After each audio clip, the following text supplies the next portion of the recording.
Donc, bac physique chimie Amérique du Nord 2025, jour 1, exercice 2, petit 2, question 8.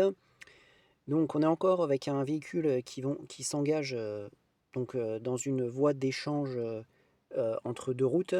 Et donc, voilà, cette première partie de cet échangeur commence par une figure géométrique assez étrange et ensuite ça passe à un arc de cercle.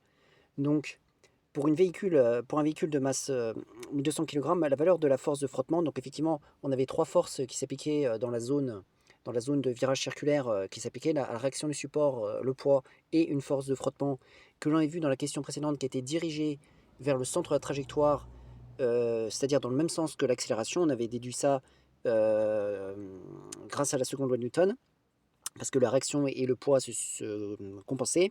Donc cette force de frottement, elle ne peut pas dépasser 10 400 newtons en chaussée sèche et 7 200 newtons en chaussée humide.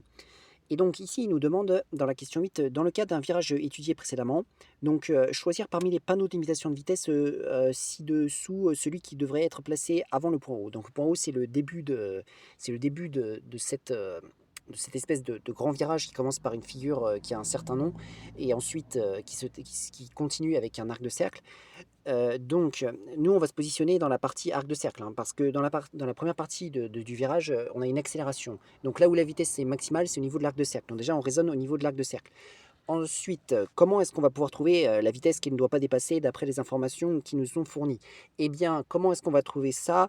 Eh bien, il va falloir étudier la force de frottement. Et nous savons que, en fait, d'après encore la seconde loi de Newton, hein, on a vu à la question précédente que la masse fois l'accélération est égale à la somme des forces. Mais la réaction du support et le poids se compensent. Donc, du coup, la somme des forces est uniquement égale à la masse fois l'accélération.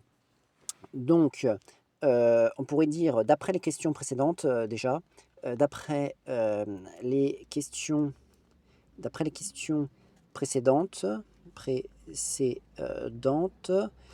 bon, redis pas la seconde loi de Newton, hein, donc, mais c'est basé sur la loi de Newton, hein, bien sûr. Masse fois accélération est égale à juste la force petit f. Voilà. Donc ça, c'est ce qu'on a déduit. Si on passe cela en valeur, cela va donc nous donner, donc, puisque bon, ces deux forces sont collinaires, donc si on passe en valeur, c'est-à-dire les normes vont être égales, hein, avec bien sûr le coefficient multiplicateur, la masse. Donc on va avoir m fois qui va être égal à f. Voilà. Or, ici, il ne faut pas que f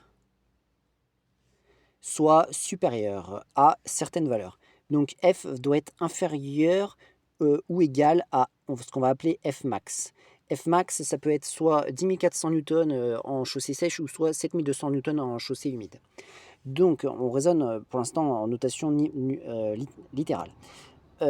Donc on remplace f par m fois a, voilà, qui va être inférieur ou égal à f max, voilà. Mais a, c'est bien sûr v carré sur r, hein. Pourquoi c'est v carré sur r? Parce que c'est ce qui avait été déterminé précédemment.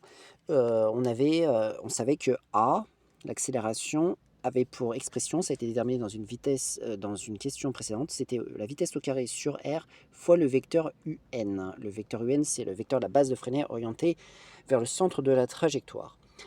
Donc nous en sommes ici. Et nous, notre but, c'est estimer la vitesse. La vitesse, elle est là. C'est la vitesse constante du véhicule, parce que la vitesse, je rappelle qu'il est constante au niveau de la partie circulaire, hein, et il y a une accélération avant et ensuite vitesse constante. Donc, on va isoler V.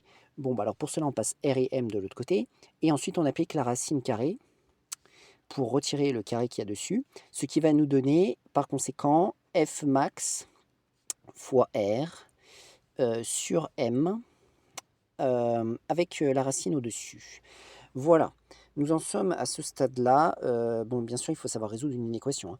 Et j'ai appliqué à la fin la fonction racine, qui est une fonction strictement croissante, donc ça ne change pas le sens de l'inégalité.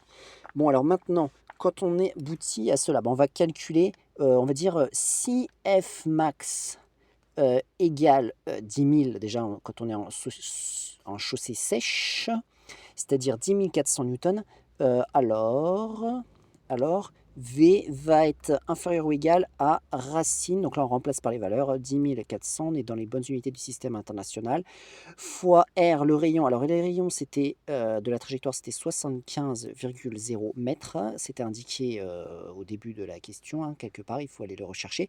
Et la masse du véhicule, ils nous ont précisé qu'on était avec un véhicule de 1200.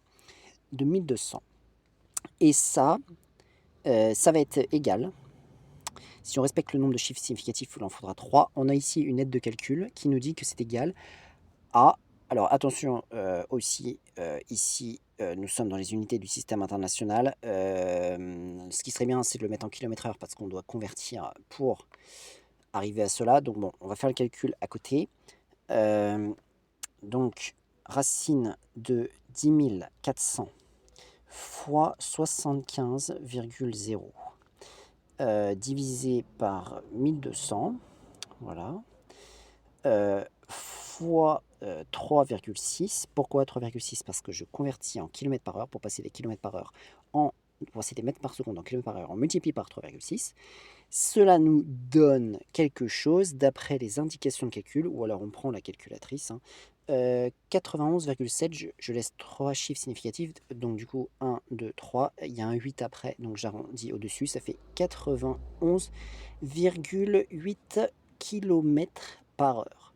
Donc il faut que la vitesse sur chaussée sèche soit inférieure à 91,8 km par heure.